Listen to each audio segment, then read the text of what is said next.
اگر تھا وہ گستاخ سب کچھ، پھر حبیب نے کیوں چھوڑ دیا؟ مسلم شریف کی حدیث ہے کہ نبی کریم علیہ الصلاۃ والتسلیم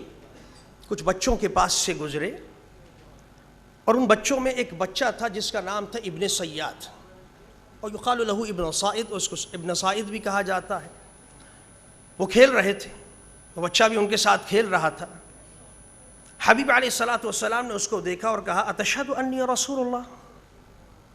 کیا تو گواہی دیتا ہے کہ میں اللہ کا رسول ہوں؟ تو اس نے ابن سیاد نے، جو بچوں کے ساتھ کھیل رہا تھا، عجیب بات، عجیب بچہ تھا، اس نے کہا لا بل تشہد انی رسول اللہ، نہیں بلکہ تم بتاؤ کہ کیا تم گواہی دیتے ہو کہ میں اللہ کا رسول ہوں؟ اللہ اکبر۔ حينما سمع هذا الكلام عمر بن الخطاب رضی اللہ عنہ وغضب واللہ العظیم، استشاط غضبا۔ جب عمر بن الخطاب صحابہ کرام موجود، انہوں نے یہ کلام سنا، جیسے یہ بات سنی وہ تو جلال میں آ گئے، غصے میں آ گئے کہ یہ کیا انتہائی درجے میں، انتہائی گستاخی کا عالم۔ آپ نے فرمایا یا رسول اللہ، عرض کیا یا رسول اللہ ذرنی او اترکنی، مجھے کچھ مہلت دیجئے، اجازت دیجئے حضور کہ اقتلہ، میں اس کو مار دوں، اس کو قتل کر دوں، اضرب عنقہ۔ مختلف احادیث کے اندر الفاظ آئے۔ سرکار نے فرمایا عمر دع، چھوڑ دو اس کو، فَإِن يَكُنْهُ فَلَن تُسَلِّطَ عَلَيْهِ، اگر تو یہ وہی ہے، کیا مطلب؟ علماء کہتے ہیں تفاصیل اس کی شرح میں نہیں جاتی کہ وہی ہے کیا مراد، یہ وہی دجال ہے جو قرب قیامت کے وقت نکلے گا، تو وہ حصہ حضرت عیسیٰ علیہ الصلاۃ والسلام کا ہے، ان کے ہاتھ سے اللہ اس کو موت دے گا، یہ اگر وہی دجال ہے۔ فَإِن لَمْ يَكُنْ، اور اگر یہ وہ نہیں ہے، فَلَا خَيْرَ لَكَ، پھر کوئی بھلائی نہیں، پھر چھوڑ دو اس کو۔ اب میں بس یہاں سے ایک نکتہ آپ حضرات کی توجہات کا طالب، کہ حبیب نے دونوں باتیں ارشاد فرما دیں کہ اگر تو وہ ہے پھر تو حضرت عیسیٰ تشریف لائیں گے، وہی اس کو ماریں گے، انہی کے ہاتھ سے اس کی موت ہوگی۔ لیکن اگر نہیں ہے، علماء کہتے ہیں جب نہیں تھا،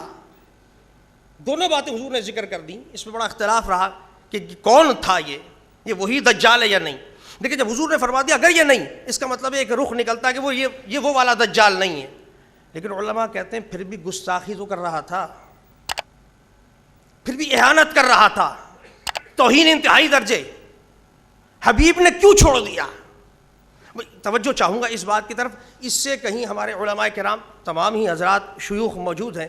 اور تمام ہی فیکلٹیز سے اور ماشاءاللہ مجالات سے تشریف لائے ہوئے ہیں مختلف، کہیں ایسا نہ ہو وہ اس رخ کو یوں لے لیں کہ گستاخ کی سزا یا گستاخ کو چھوڑنا نہیں، وہ تو حقائق ہیں، جو گستاخ ہے وہ تو واجب القطع ہے، اس کو تو مار دینا چاہیے، یہی حکم ہے شریعت کا۔ لیکن میں ایک دوسری جہت کی طرف لے جانا چاہ رہا ہوں، ایک دوسرے نقطے کی طرف، اگر تھا وہ گستاخ سب کچھ، پھر حبیب نے کیوں چھوڑ دیا؟ علماء کہتے ہیں بات اتنی سی تھی، انہ صبی والاسلام لا یجیز ولا یبیح ان یقتل الصبی، کہ وہ بچہ تھا، اسلام اجازت نہیں دیتا کہ کسی بچے پر تلوار اٹھائی جائے، اسلام اجازت نہیں دیتا کہ بچے پر گولی،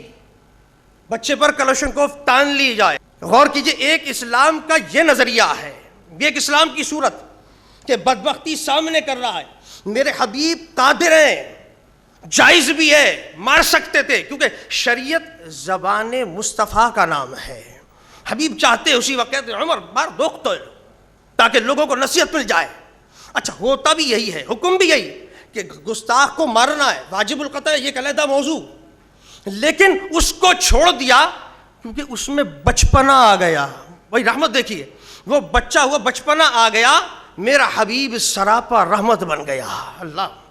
ایک یہ جہت ہے اسلام کی، اور ایک وہ ہے کہ جہاں میں کہتا ہوں اسلام کی بات نہیں کرتا، میں بات کر رہا ہوں کہ وہ من پسند افکار رکھنے والے، من پسند افکار رکھنے والے ہیں، کہ اگر ان کے من پسند افکار کو قبول نہ کیا، ان کو نہ مانا، تو ان کی اولادیں اور نسلوں کی لاشیں لگا دیں گے۔ جب تم ہمارے نہیں ہو تو پھر تمہاری نسلوں کو بھی ختم کیا جائے گا، تمہاری نسلوں کو بھی ختم کیا جائے گا، اس بنیاد پہ کہ ہو سکتا ہے یہ بڑے ہو کر ان کے ساتھ مل جاتے۔ حالانکہ میں سوچتا ہوں کہ اگر تم اپنی تبلیغ کرتے اس انداز میں، ہو سکتا ہے تمہارے ساتھ ہو جاتی وہ اولادیں، لیکن شروع ہی سے وہ تشدد، جو میں ذکر کرنا چاہتا ہوں. ایک اسلام کا یہ چہرہ بیان کیا جا رہا ہے، اس میں میڈیا بھی، دوسرے افکار بھی، دوسرے ذرائع بھی حصہ لے رہے ہیں،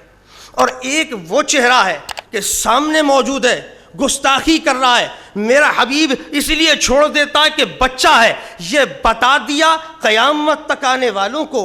یہ نصیحت کر دی، یہ ایک پیغام دے دیا کہ وہ جو امن کی رٹ لگائے رکھتے ہیں، جو امن کانفرنسز قائم کرتے ہیں اور سمجھتے ہیں کہ امن قائم ہو جائے گا، تو میرے حبیب نے اس انداز میں درس دے دیا کہ کانفرنسز کرنے سے امن قائم نہیں ہوتا، مصطفیٰ کے طریقے پر چلنے سے امن قائم ہوتا ہے. اللہ